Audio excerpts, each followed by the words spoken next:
Dear students, कैसे हैं आप सब। आशा आप सब सकुशल होंगे। हिंदी की ऑनलाइन क्लास में अपना लेसन नंबर 4 चल रहा था, देव। ठीक है, जिसमें देव का अपन ने जीवन परिचय कर लिया था। उसके बाद जो पाठ परिचय था वो भी अपन ने कर लिया था। पाठ परिचय में जो इनकी रचनाएं दी थी उनको भी अपन ने देख लिया था। और कुछ अपन ने एक छंद पढ़ लिया था जिसमें कवि श्री कृष्ण को दुल्हे की भांति सजे धजे सुंदर रूप का अपने शब्दों में प्रस्तुत कर रहा था। तो अपन ने ऊपर वाले छंद को पढ़ लिया था जिसमें कवि अपने कृष्ण का सुंदर शब्दों में विवरण कर रहा था। ठीक है, कि उनके चरणों में सुंदर नपुन बज रहे हैं, उनकी कमर पर पहनी हुई कौंदनी अर्थात तगड़ी मधुर शब्द कर रही है अर्थात बज रही है। पीताम्बर शोभाशील हो रहे हैं, कंठ पर वन फूलों की सुहावनी माला पड़ी हुई है, मस्तक पर सुंदर मुकुट है, नेत्र बड़े बड़े हैं, मंद मंद हंसी मुस्कुरा रहा है। ये सब कवि उसका एक सजे धजे दुल्हे की तरह उसका एक सुंदर विवरण कर रहा था। नेक्स्ट अपन अब आगे वाले श्लोक में छंद में देखेंगे अपन कि किस प्रकार से अगले छंद में उन्होंने कवि ने श्री कृष्ण के प्रेम रस में जो डूबी हुई गोपियों का एक मधुमक्खी के रूप में वर्णन करता है। इसमें जो श्री कृष्ण के जो प्रेम में वसीभूत अर्थात इतनी लिपटी हुई होती हैं वो गोपियाँ कि एक मधुमक्खी की तरह जो शहद में डूबने पर फिर नहीं निकल पाती। कैसे नहीं निकल पाती? क्योंकि जैसे ही वो शहद में डूबती हैं तो उनकी जो पंख होती हैं वो चिपक जाती हैं। अब वो चिपक गई तो क्या होगा कि भाई उनकी पंख फैलेंगे नहीं, तब तक वो उड़ नहीं पाएंगे। वो निकल कैसे जाएंगे? नहीं निकलेंगे वो। जैसे वो थोड़ी कोशिश करेंगे और अंदर डूबती चली जाती है। क्यों? क्योंकि वो उस शहद में लिपट जाती है, चिपक जाती है। उनकी पंख होती हैं वो शहद के मिठास से या शहद की वजह से चिपकी हुई होती हैं और चिपकने के कारण वो उड़ नहीं पाती। इस वजह से वो ऐसे ही वो गोपियाँ भी श्री कृष्ण से दूर नहीं हो पाती हैं। वो अपने उस कृष्ण के प्रेम में इतनी ज़्यादा लिप्त हो जाती हैं कि मधुमक्खी की तरह अगर वो निकलना चाहें तो भी वो नहीं निकल पाती हैं। ठीक है, तो देखेंगे अपन छंद नंबर 2। धार में धाय धसी निर्धाय हवई जाय फसी उकसी न अबेरी री अंगराई गिरी गहरी गही फेरी फिरी औ गिरी नहीं घेरी देव कछु अपनो बसना रस लालच लाल चित भई चेरी बेगी ही बूढ़ी गई पंखियाँ अखियाँ मधु की मक्खियाँ भई मेरी। देखिए, इसमें वही कवि गोपियों को श्री कृष्ण के अंदर इतनी गहराई से लिप्त होना बताया है कि जिस प्रकार से एक मधुमक्खी शहद में गिरने के बाद किस प्रकार से वो मधुमक्खी नहीं निकल पाती है। तो धार में धाय धसी, धार का अर्थ होता है श्री कृष्ण के प्रेम की धारा, धारा। तो यहाँ पे धारा किसको कहा है? श्री कृष्ण की प्रेम की धारा को कहा है। धाय दौड़कर अर्थात शीघ्रता से, धसी फंसना प्रवेश कर जाना, घुस जाना। निर्धार जिसका कोई आधार न हो। ठीक है, हवी हो गई जाए फंसी जाके फंस जाना, उकसी उकसना निकलना, अबेरी निकल जाने पर।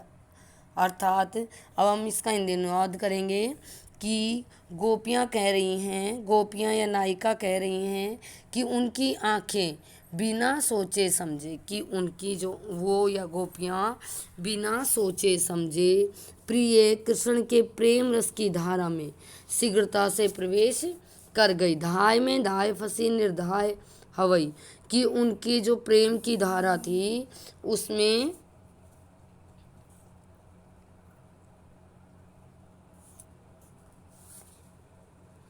जो गोपियाँ इस प्रकार से फंस गई कि अगर वो निकलना भी चाहे, कि प्रवेश इस प्रकार से कर गई कि प्रिय कृष्ण के प्रेम प्रवाह में प्रवाहित होने लगी। और इस धारा में ऐसे फंस गई कि निकलने का यत्न भी करे। फंसी दाय हवे जाए फंसी, उकसी ने अबेरी, कि अगर वो उसमें निकलने का प्रवेश भी करे, उस प्रेम प्रवाह में से अगर वो निकलना भी चाहें, तो उस धारा में इस तरह फंस गई कि वो दुगुनी कि ये सखी अरी सखी, निकलना तो दूर क्या हो गया, री अंगराई गिरी गहरी गही, फेरे फिरी औ गिरी नहीं गहरी, कि वो निकलना तो दूर की बात, वे तो अंगड़ाई लेकर उस रसधारा में और गहरी जागरी। अंगड़ाई, अंगड़ाई लेना, जो अंगड़ाई लेना मस्ती से, गही पकड़ने पर, फेरे लौटने पर, फ्री लौटी, और गिरी पकड़ में आई, अर्थात घेरी का अर्थ होता है घेरे जाने पर, कि ये सकी निकलना तो दूर, हम तो अंगड़ाई लेते हैं तो ऐसा लगता है कि हम तो गहरी उस और ज़्यादा गहरी गहराई में जाकर गिर जाते हैं, आनंद विभोर होकर प्रेम में अधिक मग्न हो जाते हैं। देव कछु, देव कछु अपनो बस ना, और देव जी कह रहे हैं कि इसमें अब अपना कोई बस नहीं चलेगा, कि अगर हम रोकना भी चाहें तो ये प्रिय कृष्ण के रूप रस की ये जो लत पड़ गई, आंखों में मेरा कोई वश नहीं है, कि अगर मैं रोकना भी चाहूँ तो इसमें मेरा कोई बस नहीं चलेगा। रस लालच लाल चितई भरी चेरी, कि मैं तो प्रिय कृष्ण के रूप रस को चखने के लालच में, रस लालच कि उसके प्रेम रस को की लालच में, लाल चितई भई चेरी, कि इस प्रकार से असमर्थ हो गई कि मैं उसके कृष्ण के रूप रस को चखने की लालच में उन्हें देखते ही उनकी दासी हो गई, चेरी हो गई, उनकी चेरी का अर्थ होता है दासी, कि मैं तो उनकी दासी बन गई। बेगी ही बूढ़ी गई पखियाँ अखियाँ मधु की मक्खियाँ बही मेरी, किस प्रकार से मधु का अर्थ होता है शहद, और मक्खियाँ मक्खियाँ भई हो जाना, अखियाँ आँखें और पखियाँ पंख, कि मैं तो इस प्रकार से हो गई जैसे शहद में पंखों के डूब जाने पर मधुमक्खी, बेगी बूढ़ी गई पखियाँ, कि मधुमक्खी की जो पाँख होती है अर्थात वो पंख होते हैं वो उड़ नहीं पाते हैं। कहने का मतलब जैसे शहद में पंखों के डूब जाने पर मधुमक्खी उड़कर बाहर निकलने में असमर्थ हो जाती है, उसी प्रकार मेरी आंखें भी श्री कृष्ण के मत, कि मेरी आंखें भी श्री कृष्ण के उस मनमोहक क्या स्वरूप में मधु में फंसकर अर्थात उसके रूप में फंसकर लौटने में असमर्थ हो गई। भाव यह है कि अब गोपी का कृष्ण के प्रेम पास से मुक्त होना असंभव हो गया, कि अब वो नहीं छूट सकता। ठीक है, इसके बाद देखिए अगले में बताया है लेखक कवि ने कि एक गोपी अपनी सखी से कह रही है कि ये सखी कृष्ण मिलन के सपने के बारे में बता रही है जो सपना ही बनकर रह गया। तो इस अगले छंद में एक नारी एक गोपी अपनी सखी को अपने जो रात को सपना आ रहा था उसका विवरण बता रही है कि जहरी जहरी जीनी बूंद है परती मानो, गहरी गहरी घटा घरी है गगन में। किशन में बताया कि वो एक सखी जो सो रही थी अर्थात सोई हुई कोई सपना देख रही थी, उस सपने का विवरण दिया हुआ है कि वो अपनी एक गोपी अपनी सखी से कह रही है कि किस प्रकार से मैं जब रात को गहरी नींद में सपना देख रही थी उसका विवरण बता रही है कि उस सपने में क्या क्या हुआ जो कि सपना ही बनकर रह गया। तो जहरी जहरी जीनी बूंद है परती मानो, गहरी गहरी घटा घेरी है गगन में, कि ये सखी रात को मैंने देखा कि वर्षा ऋतु में और जहरी जहरी झकोरों के साथ जीनी नन्ही गहरी गहरी गहरे गहरे, कि ये सखी झकोरों के साथ अर्थात रात को मैंने देखा कि वर्षा ऋतु झकोरों के साथ नन्ही नन्ही बूंदें बरस रही थी। प्रतिमानो गहरी गहरी घटा घेरी है गगन ने, और आकाश में बादल घुमड़ घुमड़ कर काली घटाएं गिर रही थी, क्या आकाश में घुमड़ घुमड़ कर काली घटाएं गिरी हुई थी। ऐसे सुहावने आनी कहो श्याम मोसो कि उस समय कि ऐसे सुहावने दृश्य में परम प्रिय कृष्ण आकर मुझसे कहा, श्याम मोसो के मुझसे कहा, क्या कहा, चलऊ झूली बे को आज आजू कि चलो आज झूलने चलते हैं। तो उसने मुझसे आके कहा कि चलो आज झूलने चलते हैं। फूली ने समानी, और ऐसा सुनकर मैंने फूली नहीं समाई कि मैं इतनी खुश हो गई कि फूली नहीं समाई। कृष्ण का यह प्रस्ताव सुनकर मैं भई ऐसा हूँ मगन में कि इस प्रकार कृष्ण के बोलने पर मैं भाव विभोर हो गई, मैं बहुत ही मस्ती में हो गई, चाहती उठी हुई। और उसके बाद मैंने देखा कि मैं भाव विभोर हो गई, मैं उसके साथ चलने को उठ ही रही थी, कि मैं उनके साथ चलने के लिए उठ ही रही थी। उड़ गई सो निगोड़ी नींद, और उसी टाइम क्या हुआ, मेरी निगोड़ी का अर्थ होता है अभागी, कि मेरी अभागी जो नींद है वो उड़ गई, अर्थात मेरी नींद खुल गई।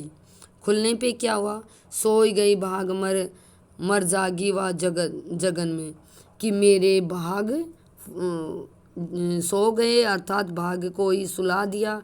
कि जब मैं इतना मन मस्त या फिर भाव विभोर हो रही थी और मैं चलने को हुई, तब तक मेरी नींद खुल गई।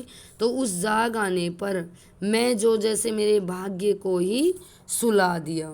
आँखें खुली देख तो घन ना घनश्याम, और जब मेरी आँखें खुली तो मैंने देखा कि ना तो घन था, अर्थात ना तो बादल थे, घन बादल, ना घनश्याम, और ना ही श्री कृष्ण थे, ना ही घनश्याम जी थे, प्रिय कृष्ण जी थे। बई छाई बूंदी मेरे। उसके बाद क्या हुआ कि सपने में झरती बूंदें ही, कि जैसे वो सपने में बूंदें झर रही थी, उसी तरह अब क्या हुआ, मेरे नेत्रों से आंसू बनकर झर रहे थे, कि वो नेत्रों से मेरे आंसू निकल रहे थे, आंसू है दृगन में। कि जिस प्रकार से मैं सपना देख रही थी, उस समय जब मेरे सपनों में वो जो हल्की हल्की फुहारें आ रही थी, उस तरह अब मेरी आँखों से आंसू भी झर रहे थे। अर्थात मुझे अब ऐसे रोना सा आ रहा था, जिस तरह से कि एक जो सपना था वो इतना मस्त सपना था, वो मेरा खुलने के बाद अब मुझे बहुत ही दुख हो रहा है। मैं अपने भाग्य को उसी समय सुला दिया जिस समय मेरी नींद खुली थी। ठीक है, इसके बाद ये कुछ इसके कठिन शब्द है। नुपुर घुघरू कटी कमर लसई सुशोभित किरीट मुकुट दृग नेत्र जुन्हाई चांदनी। इसके बाद हम इसके चेरी दासी बेगी तेजी से पखियाँ पंख।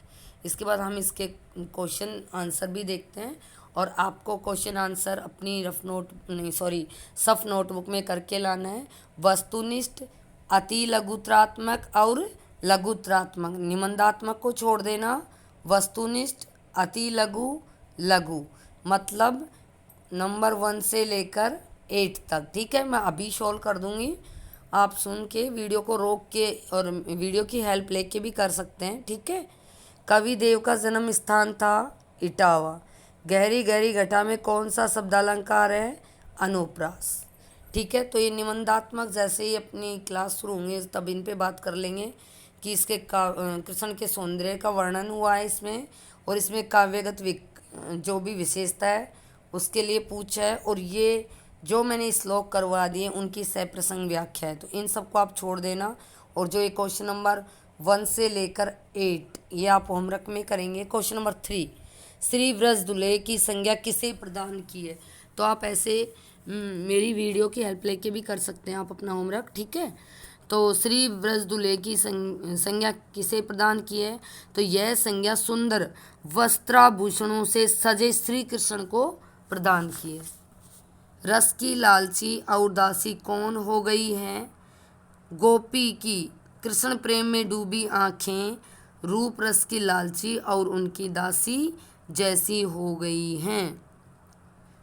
ठीक है, श्याम ने किसे झूला झूलने के लिए आमंत्रित किया, श्याम ने मिलने के लिए उत्सुक गोपी को झूला झूलने के लिए आमंत्रित किया। ओके। इसके बाद देखिए क्वेश्चन नंबर 6, नेत्रों को मधुमक्खी के समान क्यों बताया।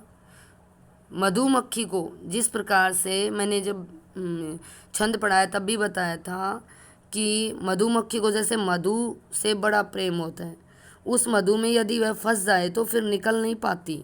पंखों के मधु में सन जाने पर वह उड़ने में असमर्थ हो जाती है। इसी प्रकार से नायिका अथवा गोपी की आंखें भी कृष्ण के मनमोहक रूप से आकर्षित होकर उनके प्रेम रूपी मधु में मग्न हो गई। अब उन्हें प्रेम के इस मधु से विमुख करना उसके बस की बात नहीं है, इसलिए वह अपने नेत्रों को मधुमक्खी के समान बता रही है। नायिका के भाग्य क्यों सो गए। जब नायिका सपना देख रही थी तो वर्षा का बड़ा सुहावना वातावरण था, झीनी झीनी बूंदें झर रही थी, आकाश में घटाएं उमड़ रही थी। उसी समय कृष्ण जी आते हैं और नायिका को साथ झूलने के लिए कहते हैं, झूलने चलने को कहा। यह सुनते ही नायिका उठने के लिए तैयारी हो रही थी। वो उन विचारों में भाव विभोर हो गई, किंतु जैसे ही कृष्ण के साथ चलने के लिए तैयार हुई उसकी नींद टूट गई, सपना विलीन हो गया। वहाँ न घन था और न घनश्याम था। ठीक है, यह देखकर नायिका अपने भाग्य को धिक्कारती है, अर्थात वो कह रही है कि जैसे मेरी जाग नहीं आती तो मैं उसमें भाव विभोर रहती। उस जागने ने उसको भाग्यहीन बना दिया। वह सपने में ही कृष्ण मिलन के सुख से वंचित रह गई। ठीक है जी। जग मंदिर दीप सुंदर, क्वेश्चन नंबर 8, जी जग मंदिर दीप सुंदर से कवि का क्या तात्पर्य है। देखिए, कवि ने श्री कृष्ण को ब्रज दुल्हे बताया है कि ब्रज का दुल्हा बताकर, अर्थात उसका सुंदर रूप वस्त्रों और आभूषणों से सुसज्जित है। उसकी यही जगमंग छवि आनंद का दिव्य प्रकाश बिखेरने वाली है। इसी कारण कवि ने उन्हें जग मंदिर दीपक कहा है। जैसे जलता हुआ दीपक भवन अथवा मंदिर को प्रकाशित करता है, उसी प्रकार श्री कृष्ण भी अपने दिव्य सौंदर्य से सारे जग को प्रकाशित करने वाले हैं। कवि इसी कारण उनकी जय जयकार कर रहा है। ठीक है, सारे क्वेश्चन मैंने सोल्व कर दिए हैं। अब आप इनको अपनी सफ नोटबुक में रेडी करके लाएंगे। ठीक है, अगले वीडियो में फिर मिलते हैं अगले लेसन के साथ। तब तक के लिए थैंक यू, टेक केयर।